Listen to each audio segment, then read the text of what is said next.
నరసింహారావు గారు, ఈ ఎల్నినో టైంలో మనం ముందుగా మాట్లాడుకుంటే ఒక జియోగ్రఫికల్ ఈవెంట్ లాగా చాలా వాటి మీద దీని ఇంపాక్ట్ ఉంటుంది. బట్ ఎక్కువగా ఇంపాక్ట్ అవుతుంది, మన కళ్ళ ముందు కనబడుతుంది రైతులు. సో ఇలాంటి పరిస్థితుల్లో రైతుల్ని ముందుగానే అలర్ట్ చేయటం, వాళ్ళు ముందుగానే వేరే క్రాప్కి మారేలాగా, లేకపోతే తక్కువ వాటర్తో పండే పంటల వైపు వాళ్ళ దారి మళ్లించడం కానీ, ఇలాంటివి చేయడంలో ప్రభుత్వాలు సక్సెస్ అవుతున్నాయని మీరు అనుకుంటున్నారా? ఎప్పుడో చెప్పారు ఎంఎస్ స్వామినాథన్ గారు, ఇది హీ ఎంకరేజ్డ్ మిక్స్డ్ ఫార్మింగ్. అంటే పంటలు పండించడంతో పాటుగా జీవ సంపదను కూడా మీరు మేనేజ్ చేసుకోండి అని చెప్పి. కానీ ఇక్కడ మనం చెప్పేదని మీరు అన్నట్లుగా ఆహార పంటలతో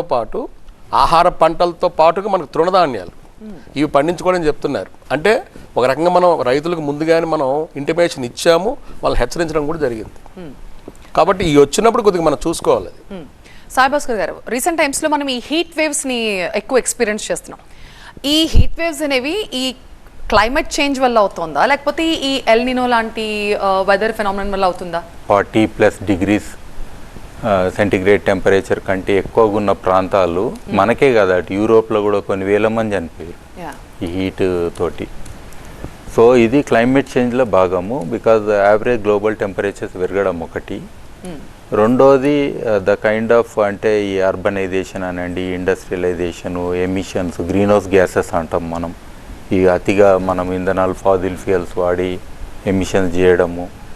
సో అన్ని రకాల హ్యూమన్ యాక్టివిటీస్ తోటి మనకు ఈ యొక్క ఎక్స్ట్రీమ్ టెంపరేచర్స్ అనేది కనబడుతున్నాయి. గ్లోబల్ వార్మింగ్లో ఇది భాగము. బట్ అర్బన్ హీట్ ఐలాండ్స్ అనేది లోకలైజ్ ఫినామినా, అది పట్టణాలకు భాగం. అంటే జనరల్గా ఒక సిటీలో యావరేజ్ టెంపరేచర్స్ హయ్యర్ సైడ్ ఉంటాయి. సో అదే కాకుండా జాగ్రఫికల్గా కూడా మనకు ఉంటున్నది. సో ఇది ఒక రకమైన కుంపటి అంటాం కదా మనం. యాక్చువల్గా ఇప్పుడు నెంబర్ ఆఫ్ ఏసీస్ అని అంటాం. జనరల్గా యూరోప్ లాంటి కంట్రీస్కి ఒక ఉల్టా కండిషన్ వచ్చింది. మామూలుగా హీటర్లు పెట్టుకుంటారు కానీ కూలర్లు ఉండే వాళ్ళకు చలి ప్రదేశాలు అంటారు. మొన్న ఉల్టా అయింది. ఫస్ట్ టైము అట్లనే మనోళ్ళు కూడా ఇప్పుడు ఇంటింటికి ఏసీలు ఇవన్నీ కూడా కన్జంప్షన్ పెరిగింది. ఎలక్ట్రిసిటీ బిల్ చూడండి, యావరేజ్గా ఏ ఫ్యామిలీ అయినా సరే 24 గంటలు ఫ్యాన్లు తిరుగుడు, ఏసీలు ఆన్ చేయడము. They are not compromising. ఎందుకంటే they can't even exist also. అంటే టెంపరేచర్స్కి దీనికి ఎస్పెషల్లీ ఈ యొక్క ఓల్డ్ పీపుల్ కానీ పిల్లలు కానీ వీళ్ళు హైలీ వలనరబుల్. రూరల్ ఏరియాస్లో బయట పని చేసేటోళ్ళు, మీరు ఒక ట్యాక్సీ డ్రైవర్ అనండి, ఆటో డ్రైవరు, ఈ జొమాటో జెప్టో వాళ్ళు తిరుగుతారుగా మోటార్ సైకిల్ మీద. అదే కదా అగ్రికల్చర్ లేబర్ కానీ, అంటే అవుట్ సైడ్ పనిచేసే వాళ్ళకి అందరికి కూడా ఇది చాలా వాళ్ళ ఒక లైవ్లీహుడ్ మీద ఇంపాక్ట్, హెల్త్ మీద ఇంపాక్ట్, ఈవెన్ వాళ్ళ డెత్ అనేది కూడా అవుతున్నది కొంతమందిది.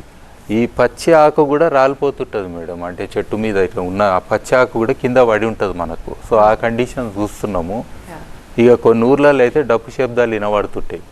అది నేచురల్. ఎందుకంటే ఈ హీట్ వేవ్ తోటి ఆటోమేటిక్ ముసలోళ్ళు ఖతమవుతున్నారు. సో ఇవన్నీ కూడా మనకు అంటే అన్రికార్డెడ్ కింద అవుతుంది. బట్ మనం ఎప్పుడైనా డిజాస్టర్స్ అని అంటే సో ఇలాంటివి కూడా సైలెంట్ కిల్లర్స్ అని అంటాం ఓవర్ ఏ పీరియడ్.